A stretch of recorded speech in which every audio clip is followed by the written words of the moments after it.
Today we are visiting St. Agustín Church and Monastery in Manila's Intramuros, a monastery that holds 4 centuries of Spanish colonial history, and most visitors walk right past it.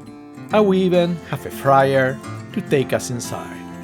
This is Manila, and this is Trailblazing Adventures. In the heart of Intramuros, the Church of San Agustín has stood since 1607, Manila's oldest stone building and a UNESCO World Heritage Site. It survived British invasion, earthquakes, and the near total destruction of the city in World War II. Today, Friar Antonio, an Augustine brother, will be our guide. Thank you, Walter, for this opportunity to guide the followers of Trailblazing Adventures through this visit. Our Order of St. Augustine is one of the oldest monastic orders in the Christian world, founded on the writings of St. Augustine of Hippo around the year 400. We were the first religious order to set foot in the Philippines, arriving in 1565 with the Legazpi expedition. We brought with us the words of Jesus and the conviction that to live in community, intent upon God in oneness of mind and heart, is itself a form of worship. What you see before you has stood since 1607.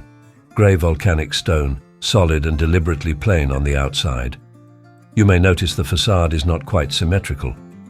There is a reason for that, and we will come to it when we are inside. These doors you see here are among my favorite things about this church. Malave hardwood, one of the hardest timbers in the Philippines, carved in the Rococo style in the 1770s. Look at the lower panels. St. Augustine of Hippo and his mother Santa Monica, who spent 17 years in prayer for her son's conversion and lived to see it.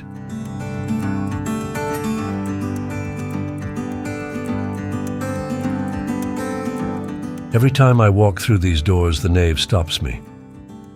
A single-barrel vault running the full length of the church.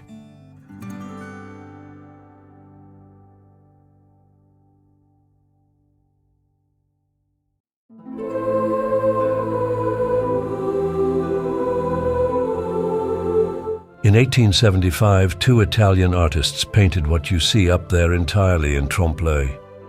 Faux columns, pilasters, rose windows, none of it is carved stone. Some brothers thought it was too ornate and distracting. For me, I prefer not to engage in such discussions.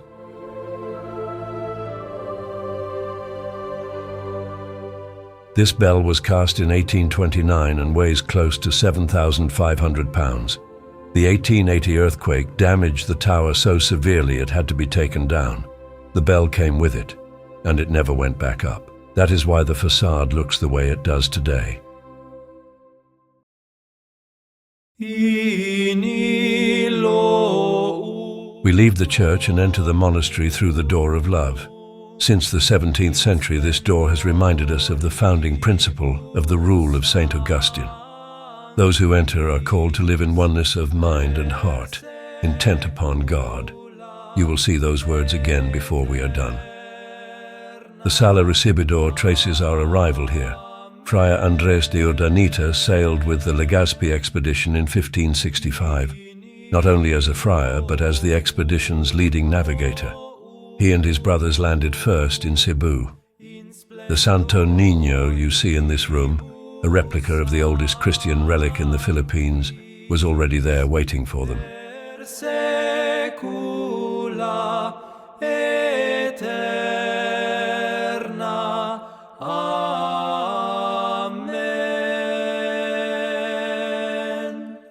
Walking through this gallery, you will find paintings and wood reliefs spanning the full breadth of our colonial history here.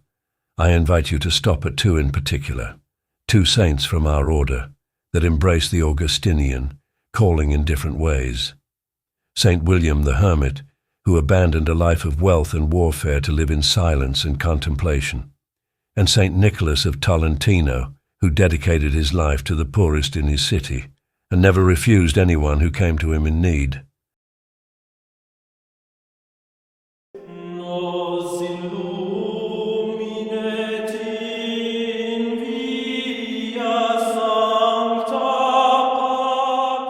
This is the Old Sacristy, where priests prepared for Mass, vestments, vessels, everything needed for the liturgy.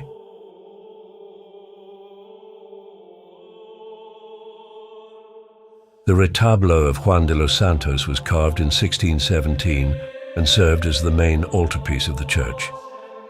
An extraordinary example of Mannerist Renaissance work. It was moved here during the Baroque renovations. The Baroque has its admirers.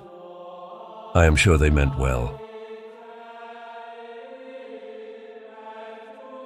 In this room we see some of the original vestments alongside venerated objects, and we return to the Santo Niño. The Santo Niño has a remarkable history. The original was brought by Magellan in 1521 as a gift to the local king and queen. 40 years later, when Legazpi's expedition bombarded Cebu, it was found intact in the rubble. And in World War II, when a Japanese bomb fell on the church, it did not explode. There are those who look for explanations. We simply give thanks.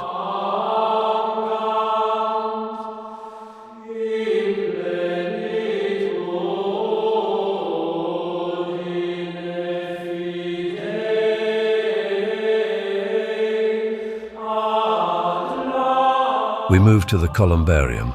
Those interred here were connected to the church and the Augustinian order.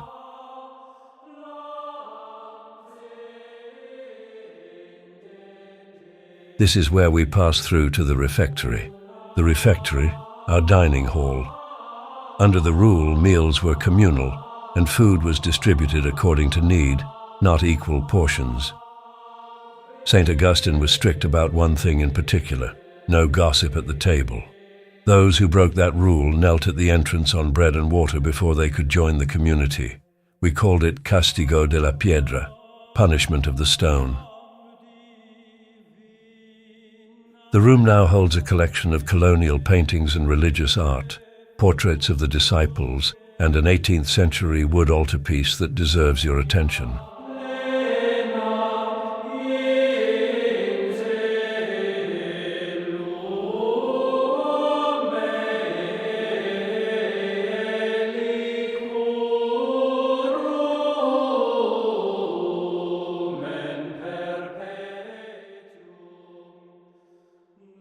My favorite piece in this room is that wood bas-relief of the Virgin Mary's family.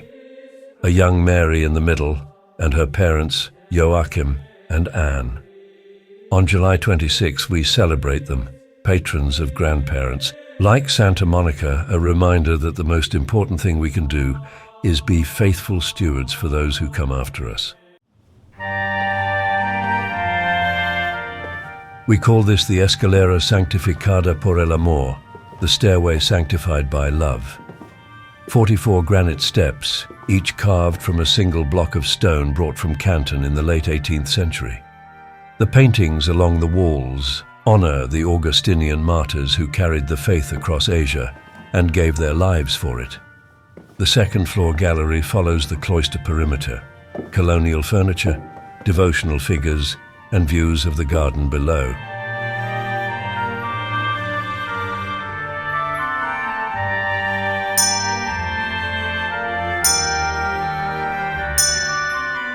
And here, the chapter house, where the community gathered under the inscription you first saw at the door of love, to live in oneness of mind and heart, intent upon God.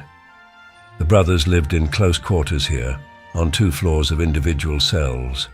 The room feels more open now and holds paintings, colonial figures, and artifacts from our history.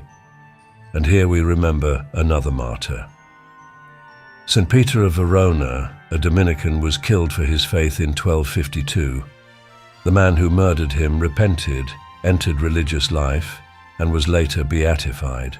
As St. Augustine himself wrote, "Our heart is restless until it finds its rest in God."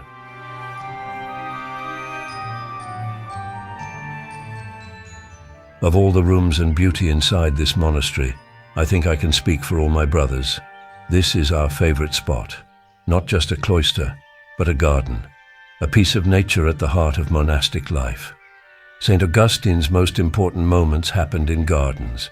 His misguided youth in a garden of sin, his conversion in a garden where he finally found his faith, and the Garden of Vision, where with his mother Saint Monica he touched the eternal.